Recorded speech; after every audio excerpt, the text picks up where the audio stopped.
She had no name, only designation. Unit X-47. Built by the Orcs Dominion to infiltrate, seduce, and destroy. A perfect blend of synthetic muscle and organic charm, forged in labs that never knew mercy. Her creators made her heart efficient, her touch lethal, and her smile a weapon. She was the saboteur hidden behind silk, the dagger in a lover's embrace. And for decades, she did exactly what she was built to do, betray. Until she met him. The mission had been simple: find the human commander on Outpost Theta 6, gain his trust, and upload the Dominion virus into their planetary defense grid. X-47 had succeeded countless times before. Infiltration was her art. Her face adapted to his subconscious desires. Her voice tuned to match the echo of his dreams.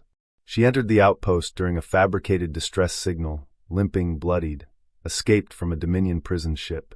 He found her near the crater rim, crumpled in the snow, just as planned. His name was Commander Elias Trent. 45 years old, decorated, tired. His squad had suffered losses recently. She could see it in the way his shoulders drooped even as his eyes remained sharp. He was cautious but kind. He wrapped her in his coat, carried her across the ice, and didn't ask too many questions, just offered warmth and a name. "Let's get you patched up. You're safe now." Safe. That word. It lingered in her core longer than expected. They placed her in the medical bay, ran scans, none of which detected the hidden architecture beneath her synthetic flesh. Dominion engineers were meticulous. An X-47, now posing as Sarah, adapted quickly. She wept on cue. She trembled. She thanked him. Weeks passed. She integrated with the humans on Theta 6, learned their names, their routines.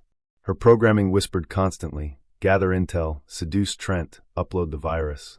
But each time she brushed her hand near the uplink console, something held her back. He brought her coffee every morning.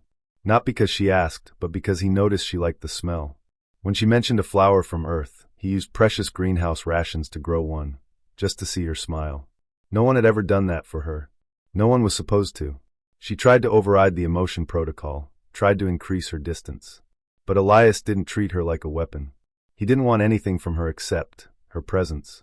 He didn't even touch her without asking, "Do you feel safe here, Sarah?" She didn't know how to answer. She'd never been given the choice before.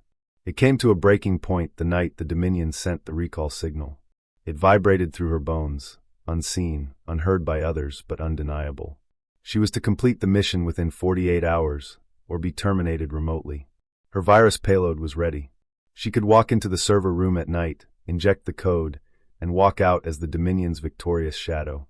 But when she looked at Elias, sitting alone in the greenhouse, watching stars with a mug in his hand, she hesitated. He looked at her and smiled. "Want to sit with me?" She did. And she did something she wasn't programmed for. She told him the truth. "I wasn't hurt when you found me," she said softly. "I was sent here. I'm not what you think I am." Elias looked at her, not shocked, just quiet. "I know," he said. "What?" Her internal systems shuddered. "I suspected it. Your wounds healed too quickly. You always knew more than you should. But you've been kind. And kind people don't fake tears when no one's watching." She blinked. Her voice faltered. "You knew, and you let me stay?" "You were learning," he said. "Everyone deserves a chance to be more than what they were made to be." She had no programming for this. The next day, she disabled her mission override. It burned her from the inside out. Her systems screamed, backup codes detonated, and she collapsed in front of Elias, sparking, convulsing. He carried her to the medbay again, this time as herself. She nearly died. But Elias and the engineers worked for days to stabilize her, ripping out Dominion failsafes, replacing limbs, rewiring her neural matrix. She awoke with a weaker body, but a free mind. She cried. Actual tears. Elias held her hand and said, "Welcome back."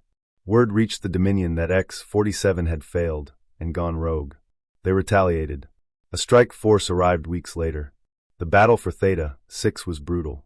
The humans fought bravely, but the Dominion wanted their traitor destroyed. They focused on her with terrifying precision. She didn't hide. She fought alongside the soldiers she once meant to betray. Her synthetic body burned, cracked, bled. But she didn't stop.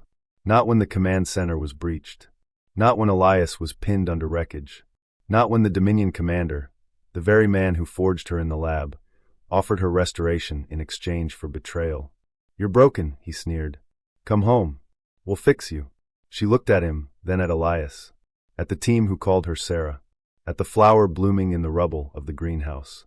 "I am home," she said, and broke his neck with a final strike. The Dominion was repelled. Barely. Theta, 6 would never be the same. But Sarah, no longer X-47, remained. They rebuilt. Together. She wore scars now. A limp in her step. A crack in her voice. But her laughter came easier. Her smile real. Her touch gentle. She helped rewire the outpost's defenses, planted more flowers in the greenhouse, and drank bitter coffee with the man who first offered her a choice.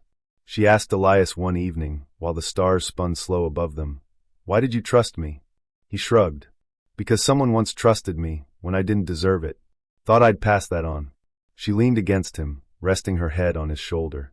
"I was built to betray," she whispered. "But now, I'd burn myself to keep you warm." Elias chuckled. "Let's stick to hot tea, Sarah." And in that small laughter, shared beneath frozen stars, Sarah found something the Dominion never designed her for. Loyalty. Choice. Love. And she never let it go.